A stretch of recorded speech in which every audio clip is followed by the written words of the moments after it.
Peta konsep. Kondisi masyarakat Mekah sebelum kenabian. Sejarah kenabian.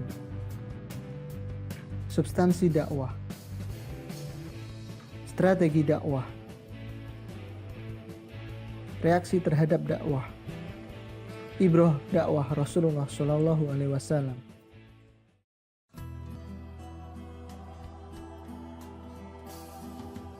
Kondisi masyarakat Mekah sebelum kenabian. Bangsa Arab senantiasa menyembah para berhala. Mereka skeptis terhadap ajaran nenek moyang. Mereka sering mabuk-mabukan, membunuh bayi perempuan karena dianggap mengancam kekuasaan, melakukan perzinaan tanpa rasa malu, dan melakukan perampokan.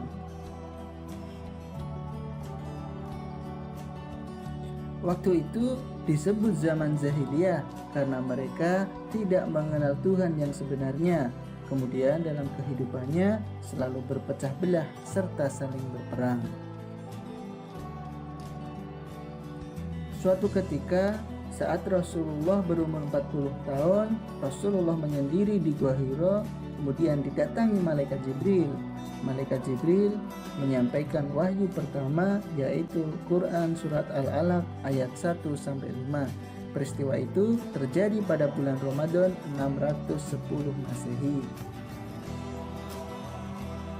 Setelah mendapat wahyu pertama, Rasulullah mendakwahkan secara sembunyi-sembunyi kurang lebih selama 3 tahun. Dakwahnya dilakukan kepada istri, keponakan, paman, dan juga para sahabatnya. Beberapa orang yang pertama kali masuk Islam, mereka itulah yang disebut as-sabiqunal awalun. Rasulullah memakai rumah sahabat untuk menyampaikan dakwahnya. Setelah itu turun Quran Surat Al-Hijr ayat 94 yang memerintahkan Rasulullah untuk berdakwah secara terang-terangan. Rasulullah berdakwah di Bukit Sofa, mengajak para masyarakat untuk menyembah kepada Allah. Apa saja substansi dakwah Rasulullah di Makkah? Yang pertama, kerasulan Nabi Muhammad SAW dan wahyu pertama. Yang kedua, ajaran-ajaran pokok Rasulullah SAW di Makkah, tauhid dan akhlak mulia. Bagaimana reaksi masyarakat Makkah terhadap dakwah Rasulullah SAW? Ada masyarakat yang menerima ajaran Rasul, ada juga yang menolak ajaran Rasul, dan ada pula yang berpura-pura menerima ajaran Rasul. Masyarakat yang menerima ajaran Rasul dilatar belakangi mereka meyakini bahwa apa yang disampaikan Nabi SAW adalah berdasarkan wahyu. Keteladanannya yang dilakukan dalam kesehariannya membuat masyarakat menerima ajaran Rasul. Ajaran yang dibawa beliau bersifat rasional. Dalam melakukan syiarnya, beliau tidak melakukan kekerasan.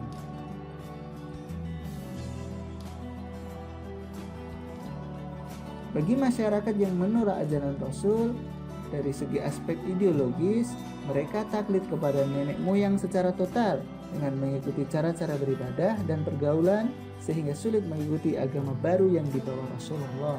Pada aspek sosial, bangsa Arab hidup berkasta-kasta, sementara Islam menawarkan hak yang sama kepada semua manusia, tidak ada budak dan tidak ada kaum bangsawan. Pada aspek ekonomi, salah satu mata pencarian kaum Quraisy adalah membuat dan memperjualbelikan patung kepada para jemaah-jemaah haji sebagai kenang-kenangan dan untuk mendapatkan keberkahan. Pada aspek ideologis, kaum Quraisy tidak dapat membedakan antara kenabian dan kekuasaan dan kerajaan. Memeluk Islam dianggap tunduk pada Bani Abdul Muthalib, sedang suku-suku bangsa Arab selalu berebut kekuasaan. Bagi yang berpura-pura menerima ajaran Rasul, mereka adalah orang-orang yang munafik karena ingin menghancurkan Islam dari dalam dan juga ingin merebut kekuasaan Nabi Shallallahu Alaihi Wasallam. Berikut beberapa ancaman dan siksaan yang dialami Nabi Muhammad SAW. Suatu hari, Abu Jahal melihat Rasulullah SAW di Bukit Sofa. Ia mencerca dan menghina, tetapi tidak ditanggapi oleh Rasulullah SAW, dan ia beranjak pulang. Kemudian Abu Jahal pun bergabung dengan kelompoknya kaum Quraisy di samping Ka'bah. Mendengar kejadian tersebut, Hamzah paman Rasulullah SAW marah seraya bangkit mencari Abu Jahal. Ia kemudian menemukan Abu Jahal yang sedang duduk di samping Ka'bah dengan kelompoknya kaum Quraisy. Tanpa banyak bicara, ia langsung mengangkat busur dan memukulkannya ke kepala Abu Jahal hingga tengkoraknya terluka. Engkau mencerca dia, Rasulullah SAW, padahal aku sudah memeluk agamanya. Aku menempuh jalan yang ia tempuh. Jika mampu, ayo lawan aku, tantang Hamzah. Suatu hari, Uqbah bin Abdul Mu'id melihat Rasulullah SAW bertawaf, lalu menyiksanya. Ia menjerat leher Rasulullah SAW dengan surbannya dan menyeret keluar masjid. Beberapa orang datang menolong Rasulullah SAW karena takut pada Bani Hashim. Penyiksaan lain dilakukan oleh pamannya sendiri, yaitu Abu Lahab dan istrinya Ummu Jamil yang tiada kara kezinya. Rasulullah SAW bertetangga dengan mereka. Mereka tak pernah berhenti melemparkan barang-barang kotor kepadanya. Suatu hari mereka melemparkan kotoran domba ke kepala Nabi. Sekali lagi Hamzah membalasnya dengan menimpakan barang yang sama ke kepala Abu Lahab. Kaum Quraisy memutuskan segala bentuk hubungan perkawinan dan perdagangan dengan Bani Hashim. Persetujuan pemboikotan ini dibuat dalam bentuk piagam, ditandatangani bersama dan digantungkan di Ka'bah. Peristiwa ini terjadi pada tahun ke-7 kenabian dan berlangsung selama 3 tahun. Pemboikotan ini mengakibatkan kelaparan, kemiskinan, dan kesengsaraan bagi kaum muslimin. Islam memiliki prinsip dakwah.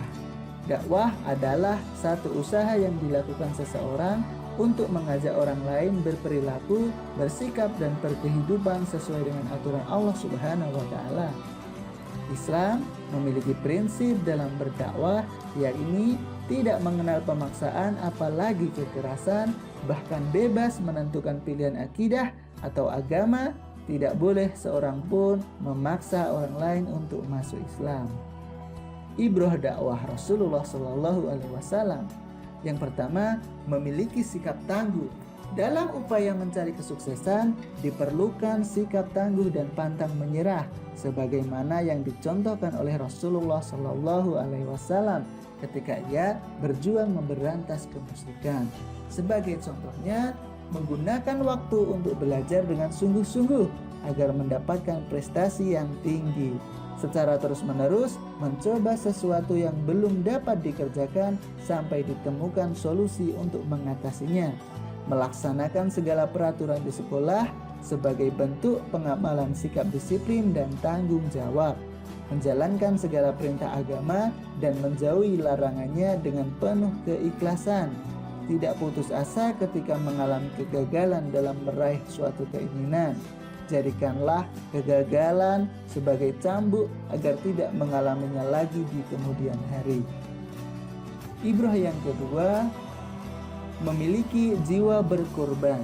Perhatikan bagaimana Rasulullah dan para sahabatnya, pengorbanan mereka tidak hanya berupa harta, keluarga yang ditinggalkan, bahkan mereka rela meregang nyawa untuk memperjuangkan tegaknya tauhid.